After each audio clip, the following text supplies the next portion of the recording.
চলতি মাসে ব্রাজিলের দুইটা ম্যাচ আছে। সেই দুইটা ম্যাচের মধ্যে একটা হচ্ছে চিলির বিপক্ষে, একটা পেরুর বিপক্ষে। দুইটাই বিশ্বকাপ বাছাই পর্বের ম্যাচ। এই দুইটা ম্যাচে ব্রাজিলের যে প্রতিপক্ষ, একটা হচ্ছে চিলি, একটা হচ্ছে পেরু। তারা হচ্ছে পয়েন্ট টেবিলের যে 10টা দল রয়েছে, সেই 10টা দলের মধ্যে 9 এবং 10 নাম্বার দল, অর্থাৎ শেষের দিকের প্রথম দুইটা দলের সঙ্গে ব্রাজিলের ম্যাচ। আর এই ম্যাচ দুইটার জন্য ব্রাজিল কোচ যে দলটা ঘোষণা করেছিল তার মধ্যে কিছু পরিবর্তন এসেছে। যেমন ভিনিসিয়াস জুনিয়র নাই, আন্দ্রেস পেরেইরা এসেছেন, এডার মিলিটাও নাই, ফ্যাব্রিজিও ব্রুনো এসেছেন। কিছু পরিবর্তন এখানে এসেছে। অ্যালিসন বেকার ইনজুরির কারণে খেলতে পারবেন না, সেখানে পরিবর্তন এসেছে। কয়েকটা জায়গাতে নতুনত্ব এসেছে। তবে যেই লাউ সেই কৌতু বলাই যায়।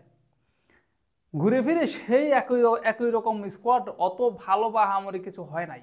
আর আর এই কয়েকটা পরিবর্তনে তো আসলে স্কোয়াডের রূপটা পাল্টা যাবে না। যাদেরকে পরবর্তীতে নেওয়া হয়েছে নিশ্চিতভাবে তারা কেউ কোচের পরিকল্পনাতে নাই, কারণ থাকলে তো প্রথমেই তাদেরকে ডাকা হতো। তবে সেসব যাই হোক, সেদিকে যাচ্ছি না, যাচ্ছি হচ্ছে এই ম্যাচের দিকে। এই দুইটা ম্যাচের মধ্যে ব্রাজিল যদি দুইটা ম্যাচে হেরে যায় তাহলে কিন্তু দুরিবাল জুনিয়রের বরখাস্ত হওয়ার একটা সম্ভাবনা রয়েছে, যদিও কাজটা কঠিন। মানে পয়েন্ট টেবিলের নিচের দিকের দুইটা দলের সঙ্গে ব্রাজিলের ম্যাচ, যদিও আম, একটা হচ্ছে চিলির বিপক্ষে, যেটা অ্যাওয়ে ম্যাচ। পেরুর বিপক্ষে খেলবে ব্রাজিল নিজেদের মাঠে। তো এই দুইটা ম্যাচের মধ্যে যদি দুইটা ম্যাচে ব্রাজিল খারাপ পারফর্ম করে, যদি দুইটা ম্যাচে ব্রাজিল হেরে যায়, তাহলে কিন্তু দুরিবাল জুনিয়রের বরখাস্ত হওয়ার সম্ভাবনাটা রয়েছে। তার কপালে শনি আছে তাহলে বলা যায়। এই কারণে ব্যক্তিগতভাবে আমি চাইবো ব্রাজিল এই দুইটা ম্যাচেই হারুক।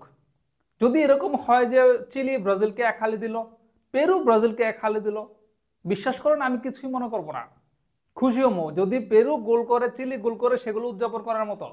কারণ যদি তারা গোল করে তাহলে ব্রাজিল হারবে, আর যদি ব্রাজিল হারে, এই দুইটা ম্যাচে যদি ব্রাজিল হেরে যায়, তাহলে আলটিমেটলি মূল লাভটা হবে ব্রাজিলের। কারণ এই দুরিবাল জুনিয়র নামক যে একটা ঝড় বস্তু ব্রাজিলের কোচের পজিশনে বসে আছে, তার থেকে মুক্তি পাওয়া যাবে।